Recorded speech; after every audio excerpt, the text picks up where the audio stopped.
Good morning. आप लोगों को आज हम 12th क्लास फिजिक्स में एक डेरिवेशन बताएंगे, इंटरनल रेजिस्टेंस और एक्सटर्नल रेजिस्टेंस का रिलेशन, या इंटरनल रेजिस्टेंस का डेरिवेशन जो भी समझ लो। इंटरनल रेजिस्टेंस का डेरिवेशन या इंटरनल रेजिस्टेंस एक्सटर्नल रेजिस्टेंस का रिलेशन, या कि terminal voltage internal resistance EMF का रिलेशन। कई तरीके से वो क्वेश्चन पूछा जा सकता है ना। दो तरीका हम बोल रहे हैं, expression for internal resistance of cell या relation between internal resistance and external resistance. ठीक है ना। देखिए,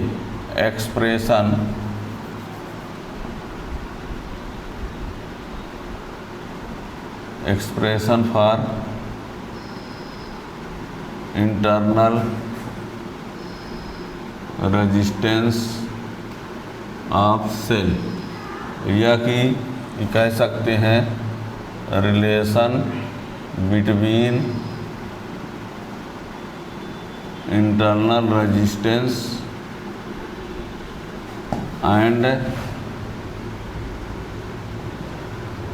external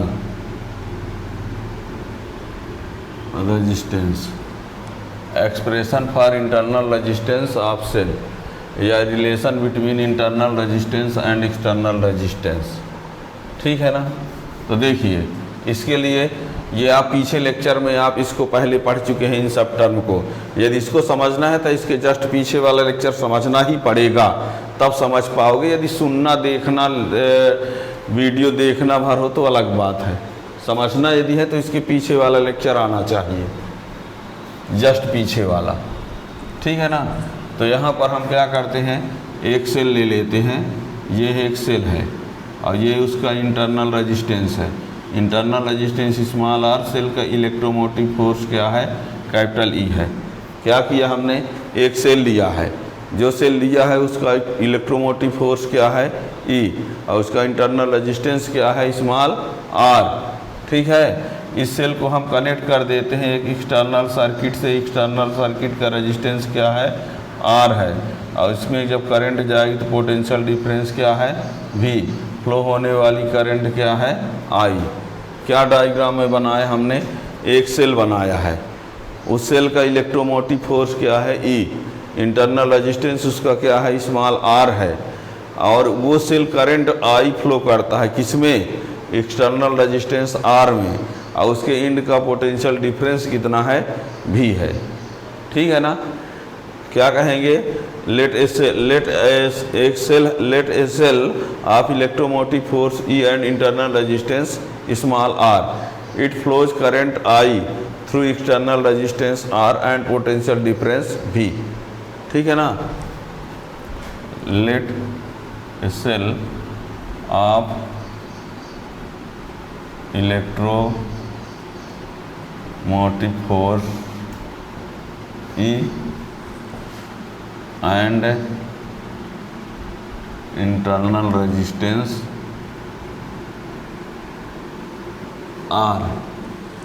Let a cell of electromotive force E and internal resistance R. It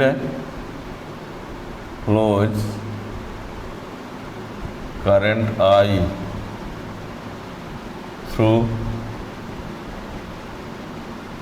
external resistance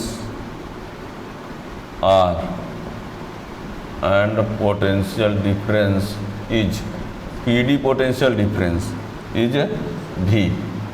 क्या कहा, let a cell of electromotive force E and internal resistance R, it flows current I through external resistance R and potential difference V, then I equal to V upon R।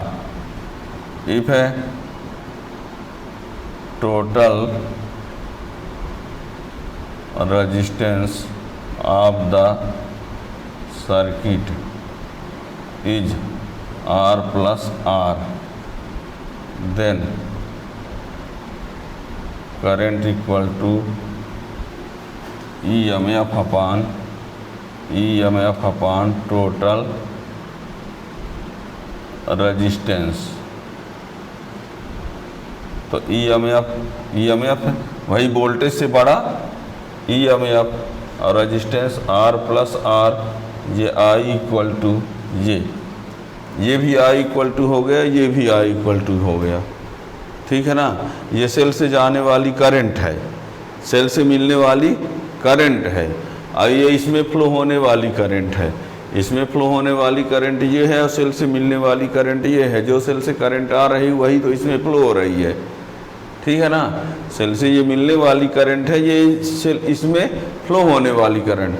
तो cell से तो current मिल रही है तो वही ना इसमें flow होगी।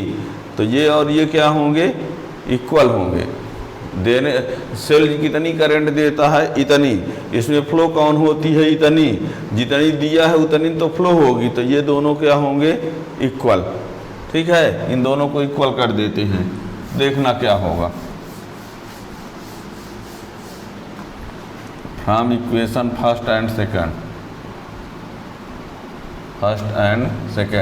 V upon R equal to E upon R plus R, cross multiply करो तो V R plus V R equal to R E, V R equal to ये उधर भेज दो तो R E minus V R common ले लो, E minus V R equal to, चलेगा कोई दिक्कत नहीं। आर इक्वल टू ये उधर transfer, E minus V upon भी, इस भी को उधर अपान में कर दिए। कोई कहता होगा सर इसके अपान में क्यों, कि इसके अपान में क्यों नहीं कर सकते। अरे हम अभी इसमें कर रहे, चाहे इसमें करो चाहे इसमें करो, इससे करके अलग फार्मूला बनेगा, इससे करके अलग, उसको भी दिखा देंगे, अभी देखना। ठीक है ना। ये तो आर इक्वल टू ये आर ई अपान भी माइनस भी अपान भी, तो आर इक्वल टू ये कैपिटल आर ई अपान भी माइनस 1। ये है इंटरनल रेजिस्टेंस का फार्मूला। यही है रिलेशन बिटवीन इंटरनल रेजिस्टेंस और एक्सटर्नल रेजिस्टेंस। ठीक है। आर यहाँ से देखिए, इस फार्मूला से, यहाँ से V R equal to R E minus भी है, हम इस भी को उधर भेजते हैं तो आर अपान भी, और ये ई माइनस भी, इसको इधर कर देते हैं तो देखिए ये 1/i हो जाएगा। क्या होता है, v/r से i बनता है कि नहीं, v/r से i बनता है तो r/v है तो 1/i। क्या कहा, v/r से i तो r/v से 1/i, इसका तो क्रॉस मल्टीप्लाई तो ये हो जाएगा e माइनस भी को इधर भेज दो तो v equal to E minus I R. ये है टर्मिनल वोल्टेज, ये इलेक्ट्रोमोटिव फोर्स। देख लो, टर्मिनल वोल्टेज इलेक्ट्रोमोटिव फोर्स से कम है। ठीक है ना। तो ये एक फार्मूला ये भी हो गया। ये टर्मिनल वोल्टेज इलेक्ट्रोमोटिव फोर्स, ये आई करंट, आर रेजिस्टेंस है, स्मॉल आर इंटरनल रेजिस्टेंस है, कैपिटल आर ये एक्सटर्नल रेजिस्टेंस, इलेक्ट्रोमोटिव फोर्स भी टर्मिनल वोल्टेज। ठीक है ना। तो ये भी और ये फार्मूला दोनों को जानते रहिए, बहुत इंपॉर्टेंट फार्मूला है, बड़े काम का ये फार्मूला है। ठीक है ना। अब जैसे इसमें आप लोगों को बता दें, यदि इलेक्ट्रोमोटिव फोर्स की 2 वैल्यू दे दिया जाए तो बड़े वाले को ई कहेंगे, छोटे वाले को भी कहेंगे। ठीक है ना। उससे यानी ये ध्यान रखिएगा, जब सेल ओपन सर्किट में होता है, जब सेल ओपन सर्किट में होता है तो पोटेंशियल डिफरेंस ही ई होता है, और जब सेल क्लोज सर्किट में होता है तो पोटेंशियल डिफरेंस ही टर्मिनल वोल्टेज होता है। ठीक है ना। तो ये है। इससे हम एक क्वेश्चन की बात करते हैं। मान लीजिए, सुनिए, बात को समझना।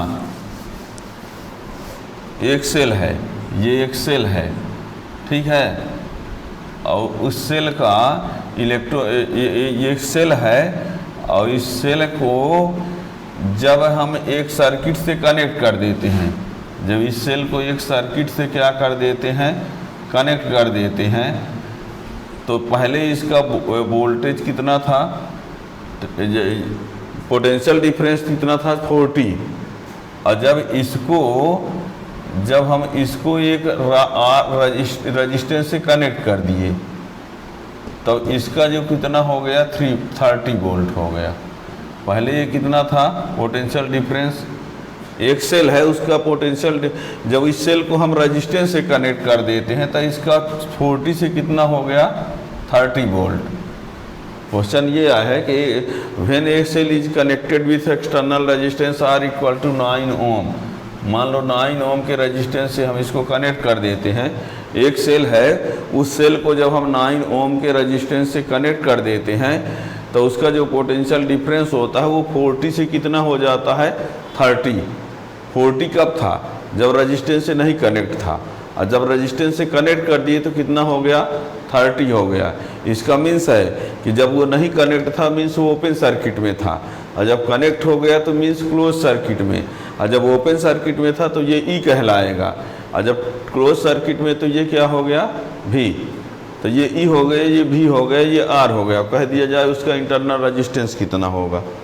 यानी क्वेश्चन ये है when a cell is connected with external resistance 9 ohm then its potential difference becomes 40 volt to 30 volt, 40 से 30 हो जाता है, तो उसका इंटरनल रेजिस्टेंस क्या होगा।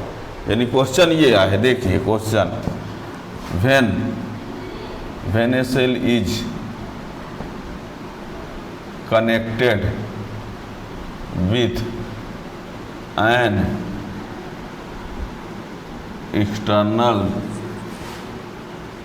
resistance 9 ohm, when a cell is connected with an external resistance 9 ohm, its potential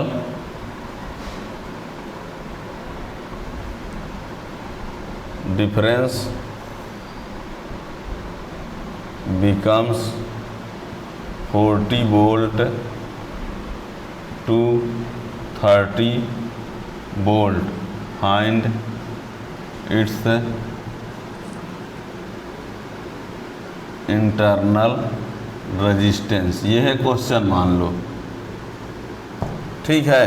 एक cell है, जब उसको 9 ओम रेजिस्टेंस से कनेक्ट कर देते हैं तो उसका पोटेंशियल डिफरेंस कितना हो जाता है, 40 से कितना हो जाता है, 30। मतलब पहले वो 40 था जब ओपन सर्किट में था, और 30 कब हो गया, जब क्लोज सर्किट में हो गया। ठीक है ना। तो इसका सलूशन क्या होगा, E इक्वल टू 40 वोल्ट हैं, V इक्वल टू 30 वोल्ट हैं, R equal to 9 ohm, small r चाहिए। ये क्वेश्चन हुआ। तो स्मॉल r इक्वल टू क्या होता है, कैपिटल R E अपान V -1। तो ये 9 और ये 40 अपान 30 -1, ये से कैंसिल 9, ये 4 -3 अपान 3। तो R इक्वल टू कितना हुआ, 1 अपान 3, 3 3 जा, R equal to 3 ohm answer. ठीक है ना, R इक्वल टू 3 ओम आ गया। ठीक है ना, कैंसिल हो गया, ना दिखता हो तो ये रहा R इक्वल टू 9 इंटू 1/3, तो ये 3 3 R इक्वल टू 3 ओम। ये जिसको इधर ना दिखता होगा उनके लिए दोबारा लिख दिए हैं 2 स्टेप। ठीक है ना। तो इस प्रकार से है, यानी आप समझने की ये आया है कि जब सेल ओपन सर्किट में रहेगा तो वही EMF होगा, जब क्लोज सर्किट में तो पोटेंशियल डिफरेंस। ठीक है, दोनों टर्मिनल वोल्टेज। तो ये E हो गया, ये भी हो गया। Thank you.